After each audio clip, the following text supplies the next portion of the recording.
Right, thanks. Cool. Hey everyone. So Nathaniel here again. Thanks again for joining. We've got a bit of a crowd now, so we'll get it kicked off. So just introducing the people in the room. So myself, Nathaniel Galindo, I head up the engineering team here at Flow Power. Also with me is Alex Lehman. He's the demand response lead who oversees the program and the work there. Hi. Great. And Jacob Marnie. So Jacob oversees a lot of our major accounts and helps with facilitating some of these demand response activities across our major clients. Hey everyone. Cool. And we've also got Laura with us too on the marketing side. So thanks, Laura. She's kind of smirking at me at the moment because she doesn't have it. But all right. So just moving on. So a quick overview of the webinar today. So we're not entirely sure as to the level of understanding of demand response, so we're going to go pretty thin on the theory at the moment, but we'll touch lightly on the market overview. Straight after that, we'll get into the 6 steps of our demand response framework. So this is a framework that we've developed over the last probably 12 months as we start to refine this, and our clients are starting to be a lot more sophisticated in the way they implement these strategies. But number 3 there, we'll get into an actual case study into more detail around how a particular customer is implementing DR across their portfolio, and then any next steps in terms of questions and so forth. Okay, so before we get started, a quick introduction into Flow Power. So who are we? So we're a licensed electricity retailer. And to be honest, we're really pumped to be here. You know, the energy market is changing to a cleaner energy future, and so we're just excited to be part of it and really just help drive change through activities like this and facilitating these DR webinars. So so there's a lot happening in the market at the moment, but yeah, we're just really excited to be part of it. Okay, so I'm going to hand over now to Alex. Actually, no. Before we start that, we do have a quick poll that we want to just start with, just to get a view on the level of experience with demand response across the audience. And so it's a simple question. Do you do demand response? We'll give everyone maybe 10 or 15 seconds just to answer yes or no. And we'll come back to you with the results.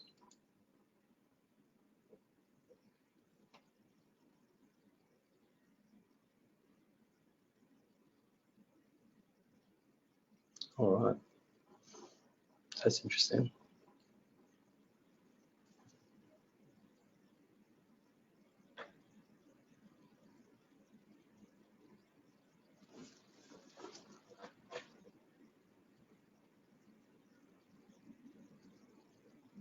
Okay, we'll stop it there.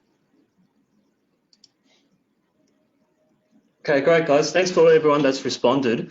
We've got roughly about a 20% portion there that say that they have done demand response before, and about 80% there that said no. So so we'll touch on the theory a little bit before we do a deep dive into the case study, just to show some of the background and some of the various ways demand response is being applied across the market.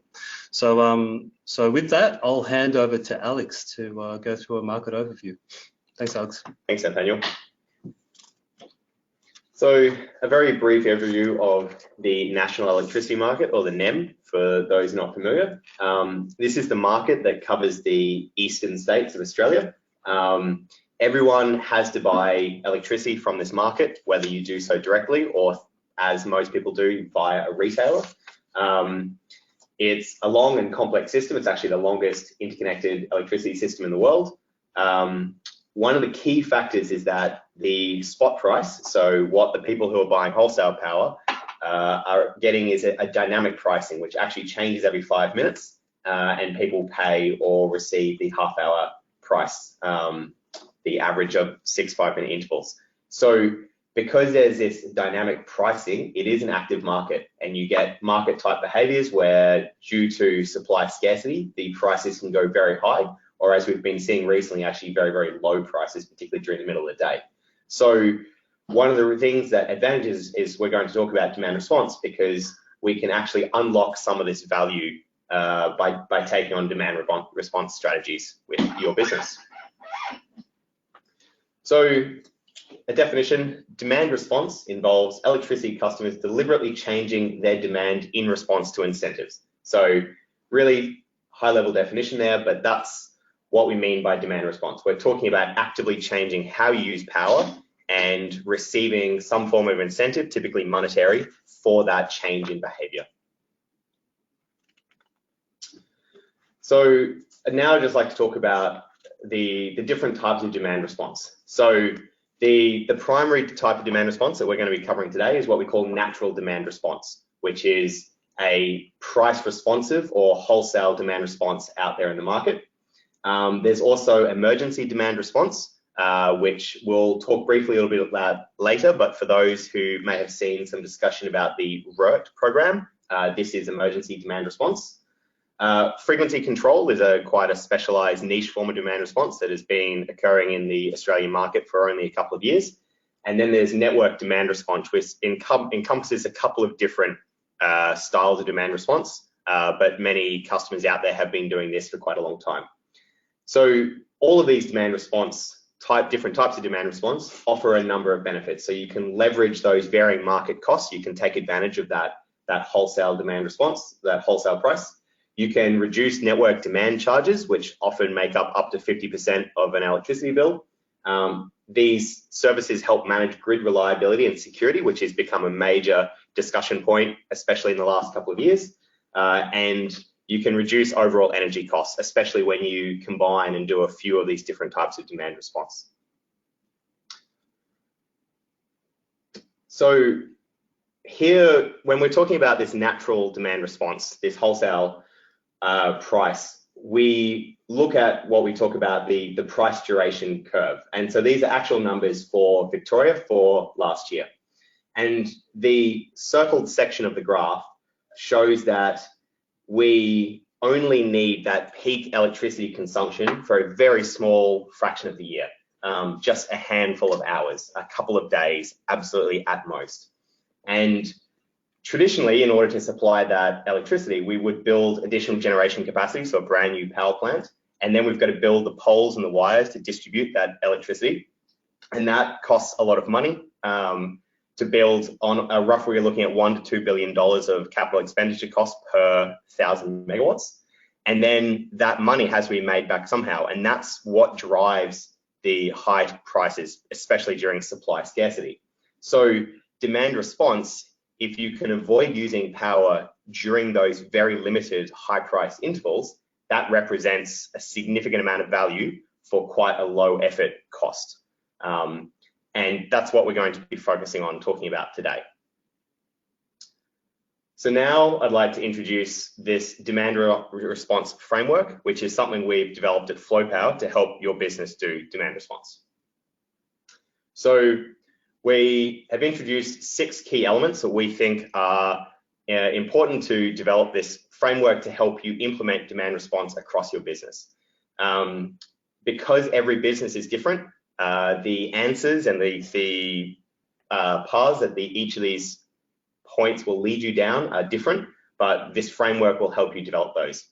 So the first point we want to talk about is the purpose. So why are you implementing demand response? Are you looking to save money to reduce cost, or are you looking to introduce a new revenue stream to your business?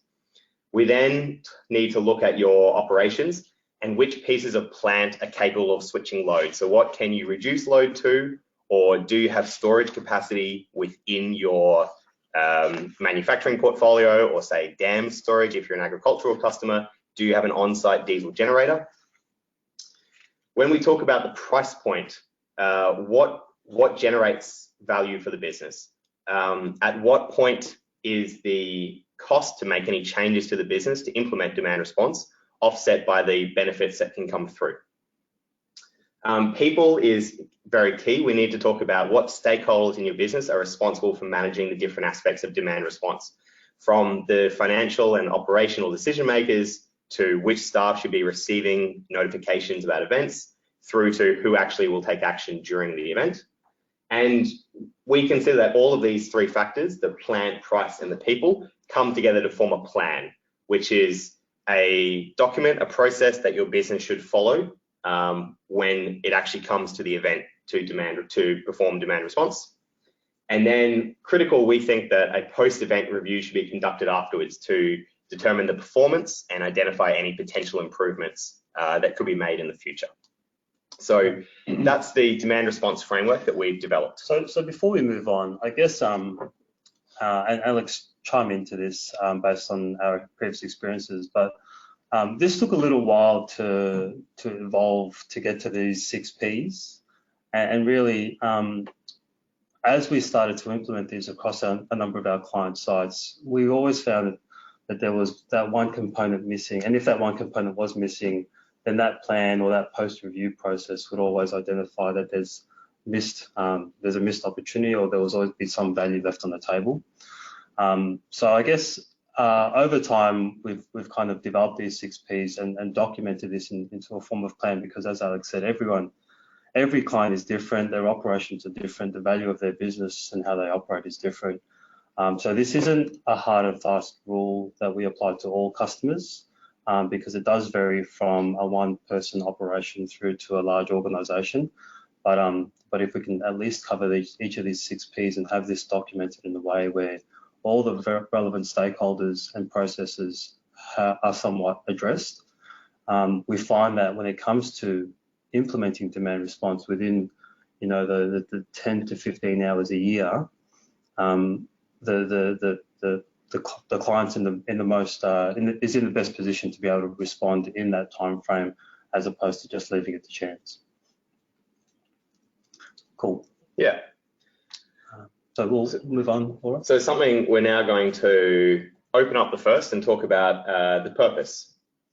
So when we talk about the purpose for doing demand response, I said that we're talking about unlocking revenue or creating saving opportunities or cost avoidance. So for those categories of demand response that we talked about before, the emergency RERT program is a revenue source, and that is a demand response program that is run over summer in the national electricity market. And then there's also often network support agreements, which are specific to regions and the distribution networks in those areas, and businesses can receive payments for altering their usage in a certain way at a certain time, subject to those contracts. On the cost avoidance, energy savings, we have a number of one of our core business model is exposing those wholesale prices to customers and then managing those peaks higher up the curve to reduce the overall energy spend.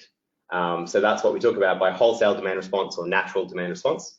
And then network tariff reductions are another way of what is often referred to as peak shaving, where the network demand charges can be reduced significantly for customers. So we'll jump to plant.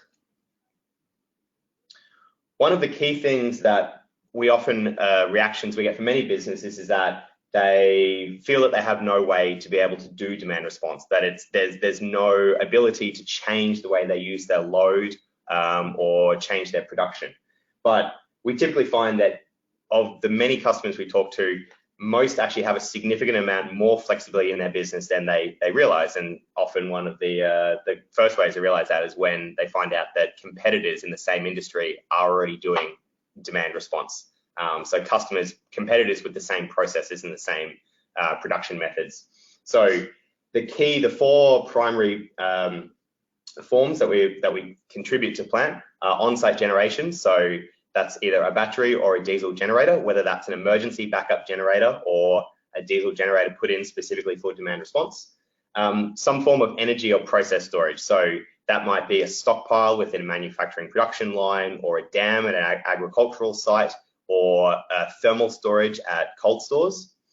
Shutting down non-essential plants, so being very careful or mindful about what pieces of equipment are using electricity at what times of the day, and specifically around these peak price events. And then flexible demand, so being able to shift production times outside of the high-priced events and implement demand response by actually shutting down plant to meet that.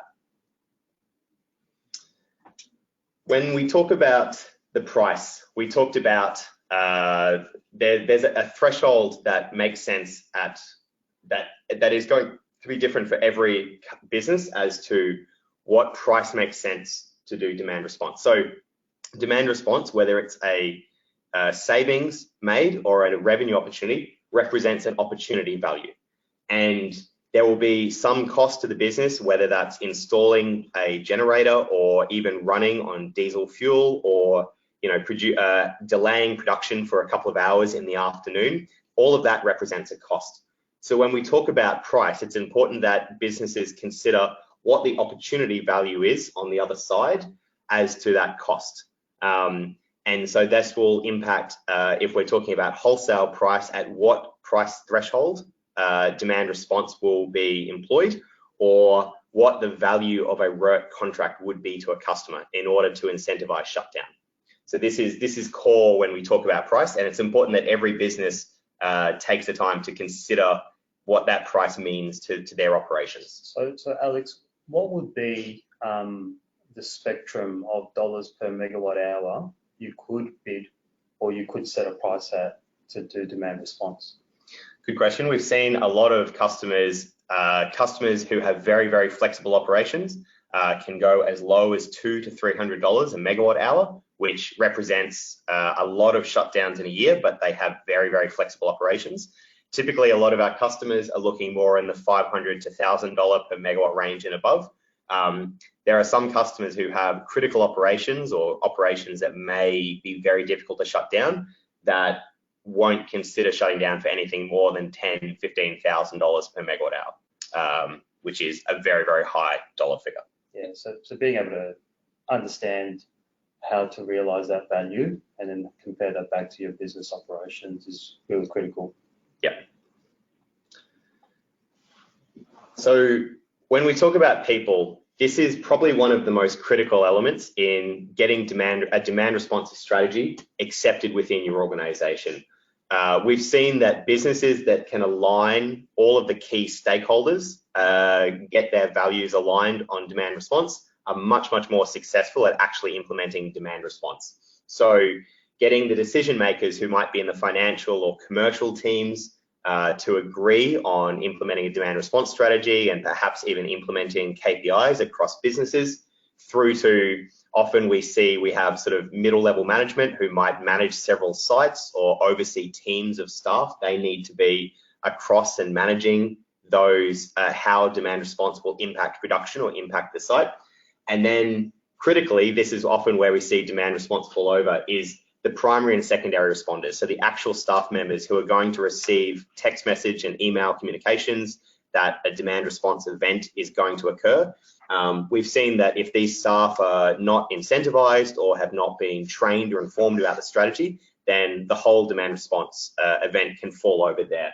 So it's absolutely critical that a business aligns all of their stakeholders and all of their staff and understands the significance and how they're going to, how each person's role is going to play out in a demand response event.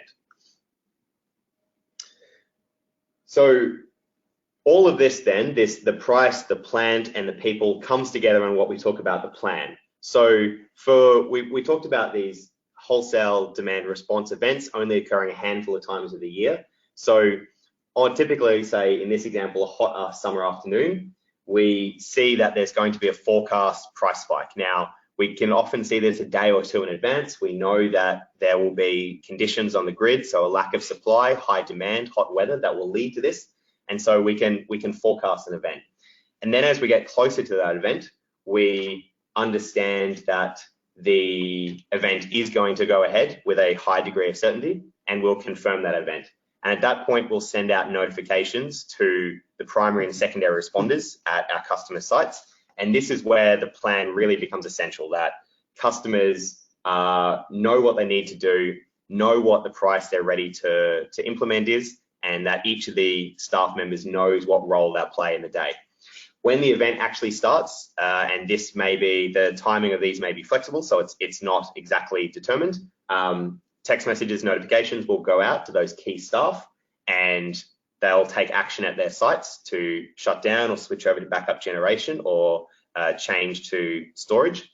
And then further messages will go out at the end. These events typically only go for an hour or two, is the most common length. And and we'll send out notifications to indicate that the event has ended and staff can resume normal operations. And then afterwards, this post-review event, post-event review process is important.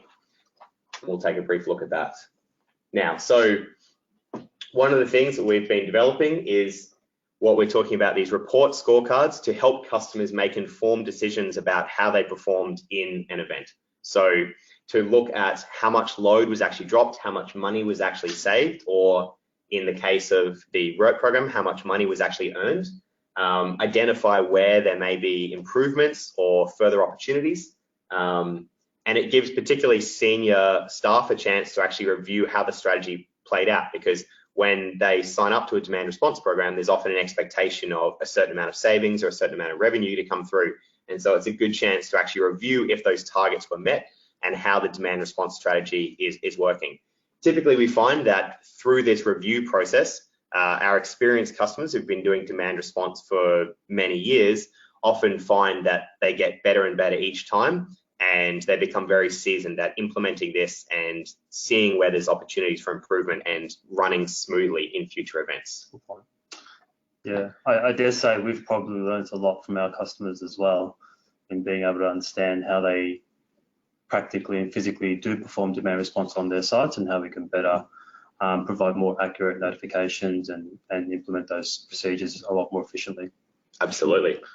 So Jacob's now going to talk us through a case study for a specific customer. Cool, thanks Alex. And this kind of echoes the point Nathaniel just made as well. So this is a very sophisticated customer that has worked with us on this framework, and we've slowly just implemented this with them and just worked through each of those steps that Alex has just taken us through. So I'll work through them one at a time quickly just to discuss what we did with those customers and how they've worked to improve their demand response. So firstly, purpose, and Alex did go through this point as to it's very important that everyone on site and everyone within the company does understand the reason they're doing their demand response. For this customer, the reason was purely financial, as it often is. And in this case, it was to reduce their wholesale price by doing demand response into high price events. This particular customer actually worked with all of their on-site guys and actually got us in for a session to explain the reason and explain the value as well in doing demand response and what they're actually benefiting from. And they also went as far to set staff KPIs based on how they performed from a demand response event, which has given this customer really good results, which we'll see in a moment. So the next part of the framework is the price. This particular customer actually has two separate price points. So Alex and Nathaniel spoke earlier about different customers having different price points. So from anywhere from $300 a megawatt hour up to say $10,000 a megawatt hour. This customer's got different loads. So their two large loads are their pumping load, which is bringing water from the river into their dam, and then their irrigation load, which is taking the water from the dam and onto the plants. Filling up the dam isn't too much of an issue for them. It's no skin off their nose to turn that off as long as the dam's 80% full, which it usually is, because the pumping is pretty much happening around the clock. So what they will do, they'll switch off their dam pumps anytime prices above $500 a megawatt hour. Watering the crop though is an essential load. The crops can't go more than a few hours without being watered.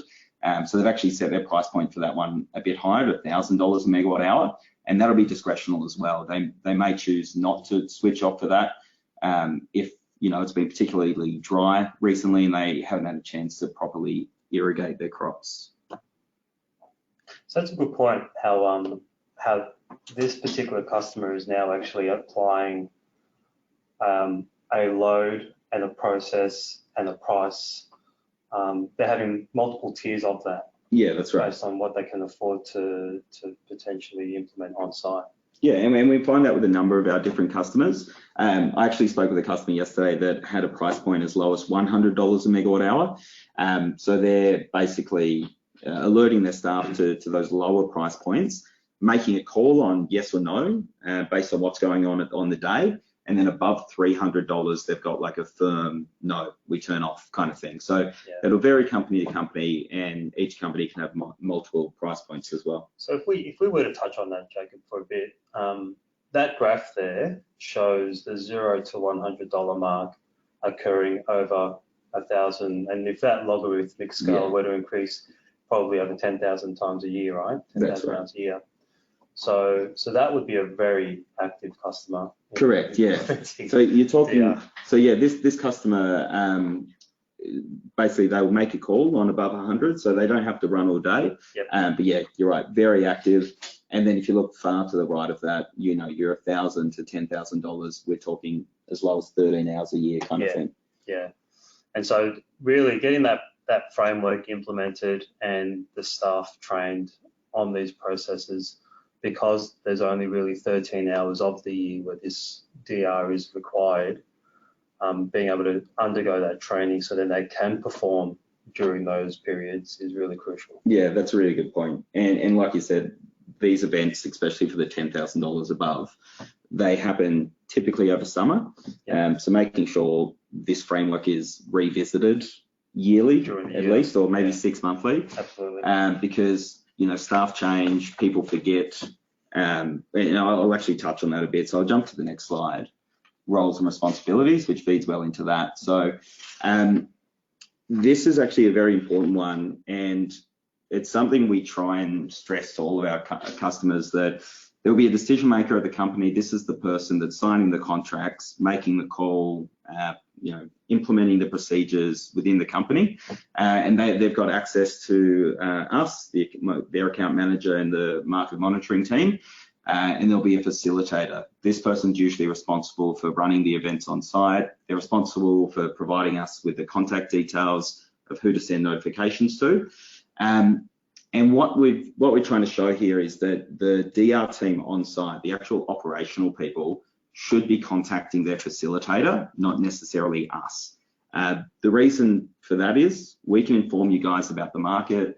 We can say, yep, this is expected to go on for X amount of hours, prices above $300, for example. We can't tell you how full your dam is. We can't tell you how wet your crops are, or what customer orders you have to fill. So it is very important. There's a shot caller essentially within the company who's got a direct line to us, and then a direct line to all the operational staff as well. So this next slide, thanks Laura. Next slide is our plan. So this is encompassing all of the stuff that we've just spoke about: your purpose, your plant, your price, and your people. It is very important that this is documented somewhere in the business, and that's what we've just spoken about, because staff change, and like I said, I mean, New South Wales, for example, if you're only doing prices above $500, you might not have had to do this for 2 years.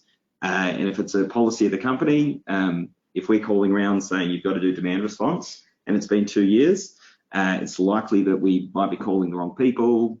People have changed roles, and people would have left the company. So it's important that this is somewhere, and this is revisited as well. And I dare say there's been a few instances where there's been a market event on a Friday afternoon. Yeah. Oh, that's a good one. Yeah. And a few people were questioning why they had to leave the pub. Yeah. Go turn off a piece of equipment. Or didn't leave the pub and then got in a lot of trouble on Monday morning when the decision maker walked into the room. So that is something like we often, Alex can attest to this as well, we will get calls from the guys on site saying, do I need to do this? Do I have to do this? That's not a decision we can make. And the other one is asking us to tell it to stop. We get that one a fair bit as well. So yeah, just make sure the people on site understand what's going on. It's the key to that one. So this is an actual customer and their results over 2 days in January 2018, that looks like. So this is a good example. Because this is dam load mostly, as we kind of spoke through, you can actually see their load start to increase before the event. So they're filling their dam up knowing that they can shut off, or they might be pre-wetting their crops, sorry. And you can see on day 2, they've actually increased their demand. That's them catching up, filling the dam up for what was missed on the day before, and making sure it's full, because they're conscious that another high price event is occurring the next day. So that's a really good result. These guys are, as I said at the start, it's a sophisticated customer that's quite good at demand response and yields really good results. And I think we've got kind of that on the next page. So total savings for this customer over 1 year, this was 2018, what we just looked at, 11%. And if you look at how much effort they're putting in, it's 13 hours over 4 days. So it's really not a lot of downtime for what is a pretty huge saving. And I didn't really indicate this at the start, but this customer is quite a large user and their annual spend is around $7.6 million. So we're talking a pretty huge difference and a huge dollar value for what is not a lot of changes to your yearly kind of procedures. And that's it from the case study. Yeah. No. So I guess this slide is really the powerful one here, where we can look at a saving of 11%, over $800,000 for this particular year for 13 hours spent implementing demand response. So it can be quite lucrative in terms of being able to shut your plant down at the very right time of the market. We should also highlight that this particular customer is a wholesale customer, so they are on the wholesale market, so they are exposed to spot price events where it does peak. It does differ to customers that are on fixed peak off-peak rates, but it doesn't suggest that demand response is of any less value. Just like what Alex covered earlier, demand response covers a number of different benefits, whether it be through network, peak management, and other forms through ROAD. So if you're curious about how that kind of plays out for your particular situation, by all means, would be interested to have a conversation there. Just moving on to the next slide. Okay, so that pretty much brings us to the end now. We'll open it up to questions. So if anyone has a particular question, they can write it in. I think it's in the top right box there on your screen, and we can address those over the next 10 to 15 minutes. So we'll just give it a second or so. I guess just before we address those, just a shout out to all Flow Power customers. This is a heads up that we are looking to facilitate a face-to-face demand response workshop later in October. And we'll send some more details out on this over the next week or so. But that will be a face-to-face workshop. It'll be designed to really go into your demand response capabilities and give you an opportunity to get prepared for the upcoming summer. So yeah, heads up on that and reach out to your account manager if you're interested in attending. Okay, so the questions are flowing through now. What was that? Can we go to the pub? There was some of that more pub conversation, okay. So that must have cut through. All right, So we've got a question that's come through. What sort of equipment infrastructure did the agribusiness have to install in order to manage events? So this specific customer has been with Flow Power for quite some time. They manage the event in 2 different ways. So initially, they just send out staff manually to switch off the pumps. So it's as simple as the staff leave from the central hub, drive out to the farm where the pumps are located, and initiate a shutdown sequence, which is a controlled shutdown of the pumps, and then wait until the event has ended. That was how they managed the event for some time. We have a device called the K-Watch Intelligent Controller, which is a device that can actually control loads automatically. And after the customer could see the benefit of that, we have installed a number of those boxes at some of their river sites, especially, so the pumps that go from the river to the dam. And we can manually we can shut those pumps off from Flow Power, which means that no staff need to drive down to those pumps to shut them off. So they still do some of their sites, they shut down manually depending on what their operations are, and a large amount of their load they've switched over to this controlled load to remove the staff overhead there, or the requirement for staff to have to travel. Yep. In terms of the infrastructure, a lot of it is pumping load. So pretty much pumping water out of the dam and pumping water onto the crops. So despite it being a consistent piece of equipment, there is just lots of it. And so the control system surrounding all that can be complex as well. But okay, so moving on to another question. Can the demand response threshold alerts be customized for each customer? Well, similar for the case study example, they set $300. Yeah, 500 and 1,000, I think. 500 and 1,000. Yeah. So yes, it can be set. I guess the important thing here is really aligning that framework to the price thresholds that you're looking at. And if you are looking at multiple triggers, aligning the plant and the people to that price trigger is the important part. As a kind of standard notification system, we will do $500 a megawatt hour. That's when we typically notify customers and what we call running an event. The reason we choose $500 is there's often a knee jerk after that increases the price to roughly $10,000 and above. In saying that though, we can set up different price thresholds, and you just need to speak with our engineering team about getting that done. Another question. So what type of customers are best suited for demand response? Well, I dare say almost all. Everyone can do demand response. So there are some manufacturing plants that do struggle with demand response because if they do shut down, there is a massive backlog of either product or cleaning procedures, or etc. that takes them out to 6 hours or so. But on the most part, whether it be data centers or cool room facilities or commercial office, etc., there are loads amongst all of these industries that can somewhat be either shut down or tuned down, or if we can't affect the load, then there's always the option for going to generators. And the generator ultimately has the same impact, where it reduces the net usage on your bill.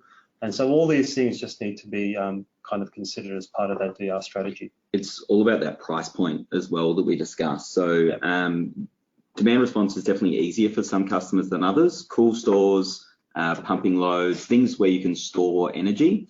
As Nat said, the manufacturing one's one which typically hasn't as much in the past if there's a process running. But the market cap for wholesale is $14,700 a megawatt hour. At that point, if that's going to run for a couple of hours, almost every customer will save money at that point. So some of our customers will just set it at that, and they will only do demand response at that level. Whereas, someone that can do it easily would do it at $300, $200. Yep. Okay, do customers automate their demand response? Yes and no. So some customers prefer to do everything manual, and that's okay. It does go back to that strategy in being able to get notifications and prepare for the event well in advance to take advantage of the price spike. But more and more customers are starting to look for ways to automate that. And a lot of that typically requires some form of local control system integrated with some kind of market trigger. And so there are multiple examples of how we've been able to integrate Kwatch into a local control system, where Kwatch can simply provide the market trigger and the local control system can ultimately do the rest. But there are many different scenarios and applications around how this can all work. So again, we won't go into detail here, but if that's of interest, reach out to us. There's a question come through: what telecommunications does the automated device shutdown utilize? So the device that we've got implemented uses 3G and 4GX, which is the improved standard for 4G communications in regional areas. That said, there are some areas, particularly a lot of agricultural customers who are on the fringes of cell tower communications. We have often found that we install additional booster antennas at those sites as well. So all of our communications for the automated devices is over 4G wireless or the related broadband communications. That's a pretty good one. So the question here is, what happens to demand response when the 5-minute settlement comes in? So for those that may not be aware, pricing on the spot market is set on 5-minute intervals, but then is actually settled on 30-minute intervals. So it does mean that if we have one 5-minute spike, a customer can turn off then and there and catch 25 minutes of the high price event. 5-minute will, I guess, make it, you will need to react faster. So it will be handy to be able to automate things quickly and shut down quickly. But at the same time, when these events occur, they typically do occur for a few hours. So even though you're settling the price every 5 minutes, you're still going to see a couple of hours of savings if you're able to shut down for that period. Just to add to that, there's obviously there's not known about what will actually happen, but introduction of the 5-minute settlement rule will remove what's known as 530 bidding, where generators can bid aggressively and then bid very low to achieve the 30-minute pricing. It's been a major discussion point at the AEMC. So one of the things that the 5-minute settlement will bring about is a change in aggressive bidding behavior, and generators will likely be forced to bid much closer to what they actually want to produce. It will force them to be more competitive. So that will likely result in better outcomes for customers. I can imagine that being a very long, deep conversation. Yes. Okay, do you have to be on wholesale to do demand response? No. So DR can be used for peak management to reduce your peak load and that peak charge across the month. It can also be used for RERT, as what Alex covered earlier. So there are a number of different ways to implement demand response and different benefits to gain from that as well. Okay, we might just have one or two more questions. How commonly is storage used to achieve DR, and what are the common energy storage solutions for DR? Okay, so storage. Batteries are starting to be, well, I guess batteries are the trend at the moment. There's a lot of pilots in the space at the moment. Flow Power is involved in a number of battery pilots at this stage. I'm waiting for those to take off. And yes, we are using those for demand response applications as well. It does open up the level of sophistication in a DR strategy when we start to look at batteries, because it does open up opportunities in energy arbitrage, where it's almost demand response on a real-time basis, really, where energy arbitrage is charging when it's cheap and discharging when it's high. In terms of other common energy storage solutions, some of our customers are using thermal energy storage across their plant to implement DR, and particularly when it's a planned DR event or an anticipated DR event, similar to the DAM application, they will pre-cool or pre-chill their plant to, by 1 or 2 degrees lower, with the aim of being able to ride out that DR event over the 1 to 2 hours. So thermal storage is obviously a key one there that can be used. But it's almost a new form of storage, like what Alex covered earlier. It doesn't have to just be energy, but it can also be product. It can also be water. It can also be a number of things where you've just got some capacity to just hold things off and not have to go full speed. Yeah. Okay, so we might need to wrap it up there. So we'll just go back to the phone number. If you are interested in having a quick conversation or want to know more about demand response, please feel free to call us if you have any other further questions that you want to discuss. And again, if you are a Flow Power customer, we are putting a lot of effort in putting forward more and more materials, a lot more documentation around the kWatch control systems, and a lot more information around our market monitoring services. And so if you are a Flow Power customer, please reach out to your account manager. And again, we'll be holding a workshop later in October to make sure that you are prepped up for this upcoming summer.